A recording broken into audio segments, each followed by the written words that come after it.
Voilà mes amis, on va reprendre notre cours de Zohar, mais tout d'abord je tiens à préciser que le cours sera pour la guérison totale et définitive de Raphaël Dan Ben Yohana Rivka, ainsi que pour la guérison totale de Yolande Bat Chaya Bracha, et aussi pour Moshe Ben Bracha, que le Maître du monde leur envoie une guérison totale et définitive, et qu'on entende de bonnes nouvelles, ainsi que pour tous les malades dans notre monde.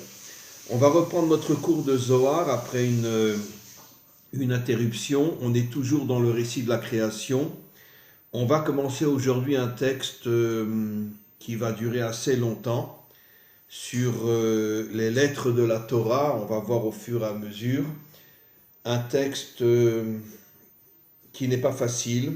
J'espère que le Maître du monde me donnera les forces et l'intelligence de pouvoir expliquer les choses de manière à ce qu'on puisse les comprendre. Et on va bien sûr agir comme d'habitude. Je vais lire un passage et puis après je vais commencer à l'expliquer. Donc on est dans le premier mot de la Torah qui est Bereshit, qui commence par la lettre Bet, c'est-à-dire la deuxième lettre de la Torah. Et nos maîtres vont s'étonner sur le fait que pourquoi la Torah n'a-t-elle pas commencé par la première lettre de la Torah, par le Aleph? Pourquoi commence-t-elle par la deuxième lettre qui est le Bet? Rav Hamnuna Sava Amar. Rav Hamnuna, qui est un des très très très grands maîtres des secrets de la Torah, il dit Ishkachan itvan beipucha. Il dit il y a quelque chose qui n'est pas normal dans la Torah, car les lettres ont été inversées. Comme je viens de l'expliquer, au lieu de commencer la Torah par la lettre Aleph, la Torah commence par la lettre Bet. Il explique Bet bekadmita ou le batar Bet bekadmita. Il y a marqué deux fois deux mots au début de la Torah qui commencent par la lettre Bet. Bereshit, bara, Elohim, et. C'est-à-dire que les deux premiers mots commencent par la lettre Bet, qui est la deuxième lettre de la Torah, et puis après les deux autres mots, Bereshit bara, Bet, Bet, Elohim et. Et Hashamayim, Vet Haaretz. Elohim a créé le ciel et la terre. Dans le mot Elohim, ça commence par la lettre Aleph, et Et, qui commence aussi par la lettre Aleph. C'est-à-dire qu'en vérité, il y a quatre mots, Bereshit, bara, Elohim, et qui veut dire il a créé le ciel et la terre, et c'est le et la terre, et donc il y a une inversion, encore une fois, demande Rav Hamnuna, pourquoi les deux premiers mots commencent par la lettre Bet, et pourquoi les deux autres mots qui suivent commencent par la lettre Aleph. On aurait dû tout inverser, et dire Elohim, Dieu, créa le ciel et la terre. On aurait dû mettre le Aleph avant le Bet. C'est ce qu'il dit, Aleph bekadmita, le Aleph aurait dû être en premier, ou le batar, et après le Aleph, il aurait dû avoir le Bet. Il commence à expliquer, mais ça va être très très long, on va avoir au moins 3 ou 4 cours sur ce sujet-là. Comme vous allez voir, on va parler de toutes les lettres de l'alphabet. Et bien sûr, aujourd'hui, ce n'est que l'introduction. Et la Kadba'a Kucha Bechu Lemiva Dalma. Alors, il commence à expliquer, mais l'explication va durer énormément de temps. Quand Dieu a pensé à créer le monde, Kol Idvan Avustimin, toutes les lettres étaient encore complètement cachées. Je lis le commentaire. Azadaïn ayu kol otiot stumot veneelamot. Toutes les lettres étaient complètement cachées. Beimke abina, dans l'intériorité de la bina. On va expliquer dans quelques instants. Velo ayu niglot klal, et aucune lettre n'était encore dévoilée. Kisham nitztairu venirshemu otiot, car c'est dans la bina. On pourrait dire que la bina, c'est comme le ventre d'une mère qui contient l'enfant, et ici les lettres sont comparées à un enfant qui était complètement caché dans le ventre de la bina. Utren alfin shanin ad delo bara alma kutsha berechu vishtashia behu. Et 2000 ans avant la création du monde, le maître du monde se réjouissait avec la chokhma et avec la bina. Alors évidemment, on est dans le Zohar, il y a des textes du Zohar un peu plus compréhensibles, d'autres qui sont complètement fermés, complètement incompréhensibles, et vraiment je prie pour que le maître du monde me donne la possibilité d'expliquer d'une manière simple ce qui se passe ici. Alors d'abord, on avait déjà mentionné, je crois, dans un cours précédent, que la sphira, l'attribut divin qui a servi à la création du monde, c'est la bina. Je vais expliquer d'une manière un peu plus profonde. On sait que la chokhma et la bina, qui sont les deux premiers attributs divins, la chokhma est considérée, chokhma en traduction française, la sagesse, et la bina, on va l'expliquer, l'intelligence cachée. C'est-à-dire l'intelligence cachée, qu'est-ce que cela veut dire? Et on va comprendre pourquoi cachée. L'intelligence cachée, ça veut dire que la bina fait essentiellement allusion à la manière dont Dieu dirige le monde. Et comme je l'ai expliqué déjà dans des centaines de cours, personne, absolument personne n'est capable d'expliquer d'une manière logique comment Dieu dirige le monde. Nous avons dans notre âme une force qui s'appelle la Emouna. La Emouna est complètement au-dessus de la compréhension, complètement au-dessus de l'intelligence. La Emouna, lorsque nous avons le mérite de la dévoiler, elle nous connecte à Dieu, mais sans pour autant nous donner la capacité de comprendre comment Dieu dirige le monde. Comme je l'ai souvent expliqué, non seulement nous ne comprenons pas comment Dieu dirige le monde, mais il y a de quoi même se révolter et se fâcher à l'égard de Dieu, car il se passe tellement de choses incompréhensible dans ce monde, et d'ailleurs c'est la raison pour laquelle il y a, en tous les cas dans le monde occidental, tellement de gens qui ont abandonné Dieu, que ce soit dans le monde chrétien, même dans le monde juif, etc., parce qu'il s'est passé tellement de catastrophes incompréhensibles dans ce monde que les gens se sont dit, c'est impossible que Dieu existe. Quel est leur problème à eux? Ils n'ont pas voulu se connecter à cette force qui est dans l'âme, qui nous permet une relation profonde avec Dieu, même si nous ne le comprenons pas, ce qu'on appelle en hébreu la Emouna. Et donc, ils ont complètement abandonné leur âme et se sont complètement livrés à une vie complètement matérielle, ce qu'on appelle donc la laïcité. Mais, je reviens sur ce que j'explique, même si un homme arrive à allumer la lumière de la Emouna qui est dans son âme et qu'il arrive à se connecter à Dieu, ça ne veut pas dire pour autant qu'il arrivera à comprendre Dieu, et c'est-à-dire surtout comprendre la manière dont Dieu dirige le monde. C'est pour ça que, on pourrait dire, la manière dont Dieu dirige le monde s'appelle la Bina.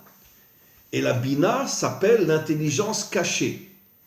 Elle est cachée jusqu'au moment de la délivrance finale, où le Mashiach commencera à dévoiler la Bina, c'est-à-dire il commencera à expliquer au monde la manière dont Dieu a dirigé le monde pendant des millénaires, et c'est pas tout de suite que l'on va tout comprendre, mais on commencera, car grâce au Mashiach, il va nous élever jusqu'au niveau de la Bina, jusqu'à cette intelligence cachée, et on commencera petit à petit à comprendre la manière dont Dieu a dirigé le monde, chose qui aujourd'hui nous paraît complètement inaccessible.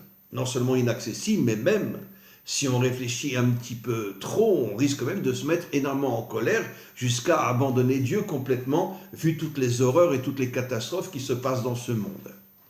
Et donc, encore une fois, la Bina est cette intelligence cachée avec laquelle Dieu dirige le monde. La Chokhma, la sagesse de Dieu, est comparée à la dimension masculine. La Bina est comparée à la dimension féminine.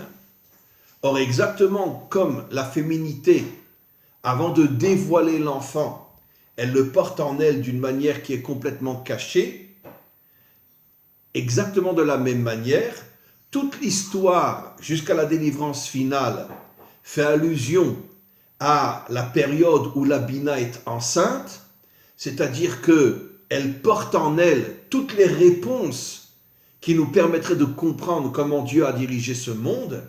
Mais d'un autre côté, ces réponses ne sont absolument pas encore dévoilées.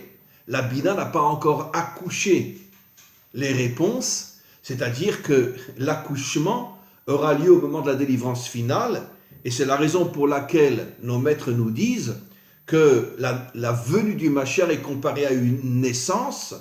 Pourquoi la venue du Mashiach est comparée à une naissance?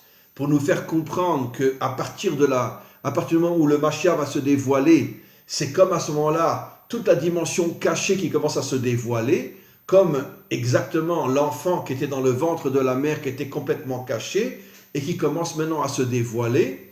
C'est pour ça que la délivrance et la venue du Mashiach sont comparées à une naissance, pour nous faire comprendre que tout ce qui était caché pendant des millénaires va commencer à se dévoiler grâce à la venue du Mashiach qui est comparée à une naissance, et il va commencer à expliquer au monde ce qui s'est passé pendant des millénaires.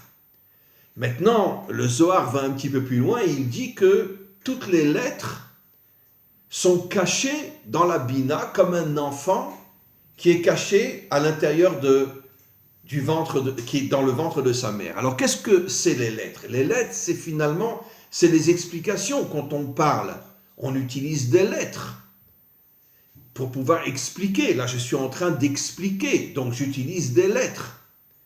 Qu'est-ce que cela signifie? Que ce soit des lettres en français, des lettres en anglais, des lettres en hébreu, la lettre est en vérité l'explication. Quand quelqu'un parle, je parle d'une parole intelligente, une parole authentique, il explique les choses.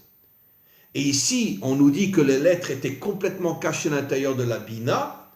Ça fait donc allusion, encore une fois, à toute la période de l'histoire jusqu'à la délivrance finale, où les lettres ici représentent la manière dont Dieu dirige le monde, et nous n'avons strictement aucune explication. Mais comment termine ce texte? Il nous dit que Dieu, avant de créer le monde, se réjouissait avec la Chokhma, la dimension masculine, et la Bina, la dimension féminine, qui contient en elle donc toutes ces lettres qui ne se dévoileront, toutes les explications qui ne se dévoileront qu'au moment de la délivrance finale. Alors quel est le sens profond à notre niveau de ce que Dieu a passé un certain temps avec la Chokhma et la Bina avant de commencer à créer le monde, et il l'a créé d'une manière qui est complètement cachée. Nous ne comprenons pas encore ni le pourquoi de la création et surtout ni la manière dont il dirige le monde, puisque les lettres sont encore complètement cachées jusqu'à la délivrance finale. Mais revenons à la question, pourquoi Dieu se réjouissait-il avec la Chokhma et la Bina? Alors bien sûr, tout ça ce sont des codes, il faut faire descendre des choses à notre niveau, parce qu'en vérité, dans toute l'histoire de ce monde se cache une sagesse, la Chokhma, et une intelligence cachée, la Bina, qui se dévoileront au moment de la délivrance finale. Et à ce moment-là, quand les choses vont commencer à se dévoiler, l'humanité tout entière sera stupéfaite de comprendre quelles étaient toutes les intentions de Dieu dans la manière dont il a dirigé le monde, et les choses qui nous paraissaient les plus dures, les plus incompréhensibles, les plus inacceptables, vont prendre un sens, et l'homme comprendra à ce moment-là que toutes ces révoltes, tous ces abandons de Dieu, en vérité étaient une grande erreur, parce qu'on va s'élever à des niveaux inimaginables au moment de la délivrance finale, où on arrivera à comprendre Auschwitz, on arrivera à comprendre Treblinka, on arrivera à comprendre toutes les guerres et tous les massacres qu'il y a eu dans ce monde, on arrivera à comprendre toute la corruption qu'il y a eu dans ce monde de la part des dirigeants, des puissances financières, etc. Et on comprendra que tout ça avait un sens. Ne me demandez pas aujourd'hui de vous expliquer le sens de ces choses-là. Personne, même les plus grands justes, ne peuvent expliquer aujourd'hui. On se rappelle, le rabbi de Lubavitch, juste après la Shoah, a donné un enseignement absolument incroyable. Et il a osé dire que celui qui ose essayer d'expliquer la Shoah, d'accord, est en vérité, et bon, c'est moi qui le dis, mais il fait allusion, est un grand voyou, est un grand méchant. Comment oser expliquer la Shoah? Comment oser expliquer la Shoah? C'est quelque chose qui dépasse complètement l'entendement. Même le rabbi de Lubavitch était absolument incapable d'expliquer la Shoah, au point de dire que celui qui essayerait de tenter de l'expliquer est un voyou, un méchant, un bandit. Parce que ce sont des notions qui sont complètement au-delà de la compréhension humaine. Mais, petit à petit, grâce à la délivrance finale, on commencera à comprendre. Bien sûr, notre intelligence va s'élever au niveau de la Chokhma et de la Bina, au niveau d'attributs divins avec lesquels nous n'avons aucune connexion aujourd'hui. Notre intelligence est très très basse aujourd'hui, mais le Mashiach va élever l'humanité au point qu'on comprendra des choses et on se posera la question, mais comment qu'on a pu se révolter contre Dieu? Comment qu'on a pu le haïr? Comment qu'on a pu le rejeter? Alors encore une fois, je sais que je me répète, celui qui essaie aujourd'hui d'expliquer Auschwitz, c'est une crapule. Excusez-moi de le dire, c'est une véritable crapule. C'est un sale petit orgueilleux, et rien de plus. Mais au moment de la délivrance, on va commencer à comprendre les secrets incroyables qui se cachaient derrière une catastrophe pareille. Et tout va prendre un sens. Et pourquoi? Parce qu'on va commencer à atteindre la Chokhma et la Bina.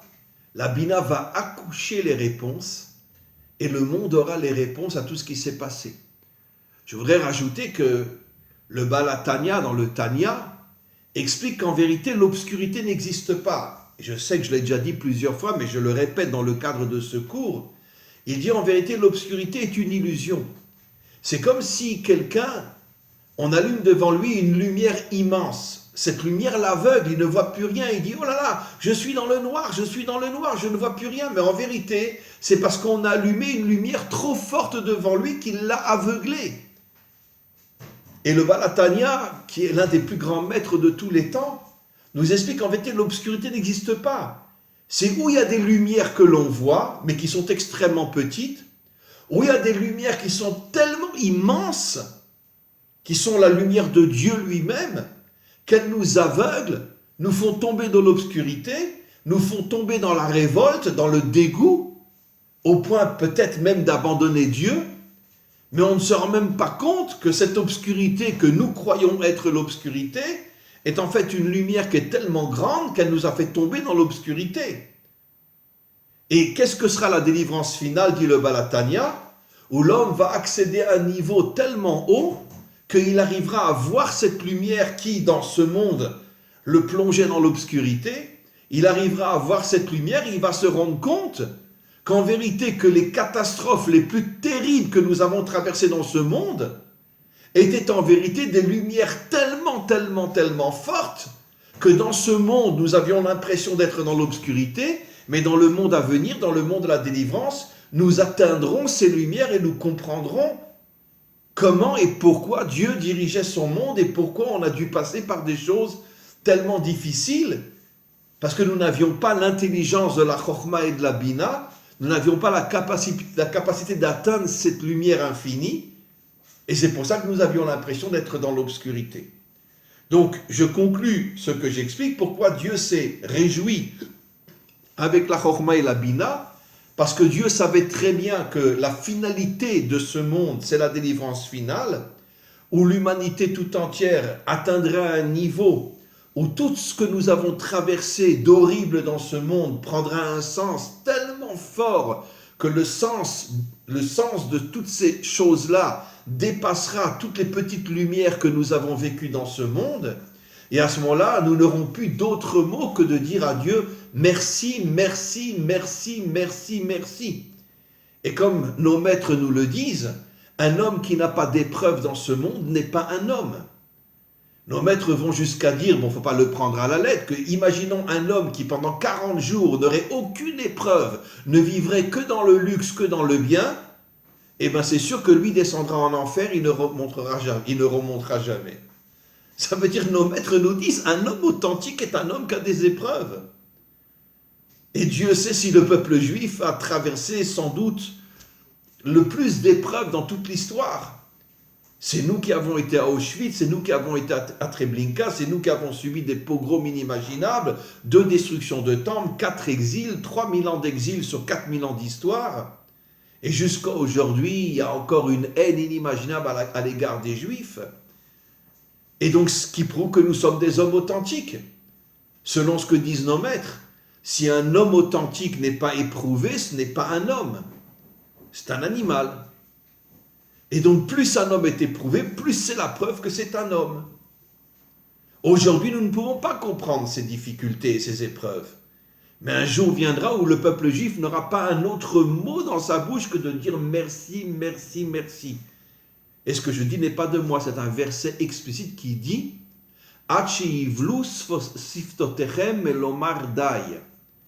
que viendra un jour où nos lèvres seront usées de dire merci à Dieu de tout ce que nous avons traversé dans l'histoire. Alors je sais que c'est très difficile à comprendre. Je sais que comment on peut expliquer ce que Mengele a fait à des milliers d'enfants à Auschwitz. Il est torturé vivant. Où est Dieu? On a envie de le prendre et de lui casser la figure. Et je sais qu'il m'écoute et qu'il ne m'en veut pas quand je dis une chose pareille. Je le sais qu'il comprend que nous ne pouvons pas comprendre. Mais un jour, nous userons nos lèvres, disent les prophètes, de dire merci, merci, merci. Enfin, on comprend comment tu as dirigé ton monde. Encore une fois, bien sûr, c'est parce que nous nous élèverons à un niveau tellement, tellement, tellement, tellement haut que nous ne serons plus les hommes d'aujourd'hui. On atteindra les attributs divins qui sont les plus élevés et toute l'obscurité dans laquelle nous étions se transformera en une lumière infinie. On continue. Kad ba'el imivre alma, lorsque Dieu a voulu créer le monde, atu kolidvan kame misofa arishayu. Quand Dieu a voulu créer le monde, toutes les lettres de l'alphabet, on parle de l'alphabet hébraïque bien sûr, sont venues devant Dieu et chacune d'entre elles a demandé à être la première lettre de la création. Mais le Zohar nous dit que toutes les lettres sont venues de la dernière jusqu'à la première. La dernière lettre, c'est un Tav. La première lettre du mot Torah, Tav, Torah. La dernière lettre du mot Emet, Emet, Tav. Et toutes les lettres sont comparues, sont passées devant Dieu. Chacune suppliait Dieu d'être la première lettre de la Torah. Et finalement, on verra laquelle Dieu a choisi. Mais elles sont venues de la dernière à la première. Alors là aussi, je voudrais expliquer, chaque lettre en vérité, et c'est la grande différence entre l'hébreu, surtout l'hébreu biblique, et toutes les autres langues, toutes les autres lettres dans toutes les autres langues, le A, le B, le C, bon, ce sont des lettres. Mais comme je l'ai expliqué déjà des milliers de fois, il faut savoir que chaque lettre en hébreu, et c'est pour ça que la Torah a été donnée en hébreu biblique, chaque lettre représente en vérité des secrets inimaginables. Et chaque lettre est aussi la première lettre d'un mot très important, comme la dernière lettre de la Torah, le Tav, est la première lettre du mot Torah. C'est aussi la dernière lettre du mot Emet, qui veut dire vérité. C'est pour ça que la Torah s'appelle Torat Emet. Elle commence par un Tav et ça se termine par un Tav. Torat Emet, Torah de vérité. Bien évidemment, qui a la Torah de vérité aujourd'hui? On peut le compter sur l'ombre d'un doigt. Pratiquement personne. Tout le monde aujourd'hui a la religion juive, la religion chrétienne, la religion musulmane. Ce sont des religions, donc des poisons, de l'opium qui nous tuent et qui nous affaiblit. Qui a la vraie Torah aujourd'hui? C'est pour ça que la Torah est appelée Torat Emet, pour dire que la vérité vraie se trouve dans la Torah. Mais qui a la vraie Torah aujourd'hui?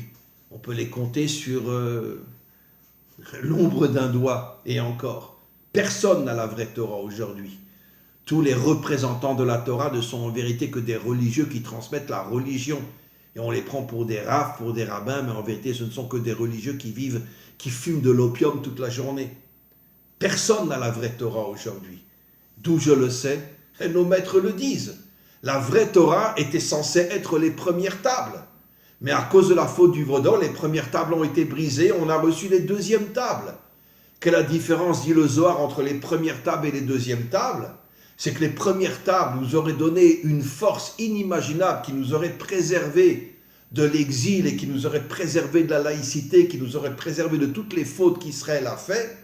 Malheureusement, en recevant les deuxièmes tables, nous avons reçu la religion juive.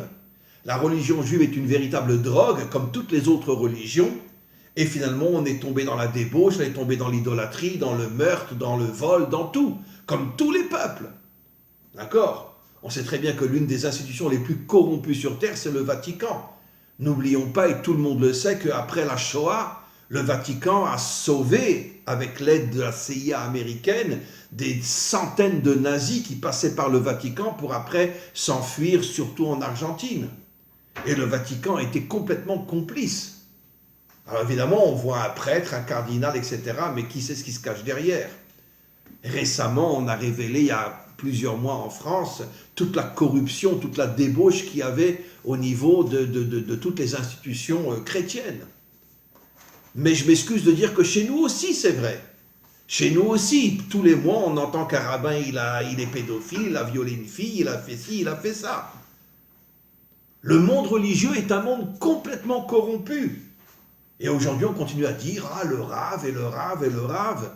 Mais quand nos yeux vont-ils s'ouvrir et quand va-t-on comprendre que la religion est le plus grand piège qui a été donné aux hommes pour nous affaiblir, pour nous déconnecter de la réalité? Quand va-t-on retrouver la vraie Torah? Le Zohar dit, quand le Mashiach viendra, il nous redonnera les premières tables. Et les premières tables, c'est la seule et unique vraie Torah. Et n'oublions pas que quand Dieu a proposé les premières tables à Israël, il a proposé aussi 70 facettes de la Torah aux 70 nations. Ce qui veut dire que la Torah, la vraie Torah, concerne toute l'humanité. Et c'est pour ça qu'il y a aujourd'hui un réveil inimaginable dans le monde.